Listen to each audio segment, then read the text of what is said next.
महाप्रभुଙ୍କ घोषयात्रा रथ निर्माण कार्य आगे चली। तीन रथर बाकी थिबा 4 गोटे चक्कर निर्माण कार्य शेष पर्यायर पहुंची। तालध्वज रथर शेष 2टी चक्कर तंबू अरे पई संजोग पूर्वक पईरे किला बाड़िया सह पई संजोग स्थल में काप बा कलसा कार्य जारी रही। सेहीपरि तर्पदलन रथ एवं नंदीघोष रथर शेष चकद्वयर तंबू अरे पई पिंधा सरी पई कलसा कार्य जारी रही।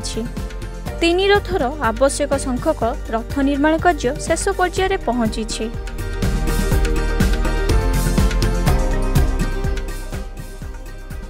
तीन रथर गोटे गोटे पड़ी नाहाका अक्षर असमरा कार्य चली रही।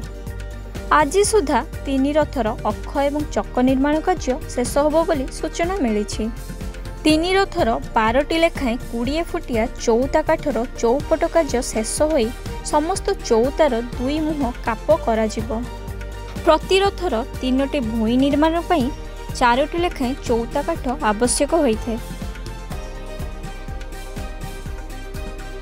जय जगन्नाथ। आज तो बर्तमान आम 14 नाका भी हणा हो निराड़ी भी हणा होपटे भी आमर अख भी बोला कार्य चली। आमती भी आमर जोटा कि मुहाट ये तो काठ भी आम पकईचु। 4 नाका भी आम काठ पकईचु। जोटा जो घर को जो काठ हम से महाराणा सेवक मैंने कार्य से करेंगे।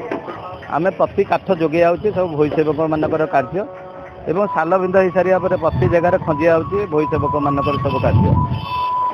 आ बड़ी चाकी चक भी आज भी आम शेष पर्यायर पहुँची सारी। बड़ी चाकी जो गोटे गोटे चक थिला से भी आम खलू काढ़ी यथा स्थान रखी सारी। जोटा कि आमर अख चक संजोग होगा सब चक भी आम प्रस्तुत हो सारी। अख भी बड़ा कार्य ये सब कार्य चलो जोटा कि आज तो सरनी 14 नाका 14टा काठ अणा जाए। तेणु सब काठ भी आम जोगाऊ धीरे धीरे सब कार्य द्रुत गति चली। यह रथर 4 नाहक उपरे संजोग करा जाई थाए। तीन रथर करती सेवक माने तालध्वज रथर 40 फुटिया पोल गलय चिरट कार्य शेष करिसेंती। पुरीरू जयंत कुमार सेठी को रिपोर्ट, रिपोर्टर स्टूडेंट।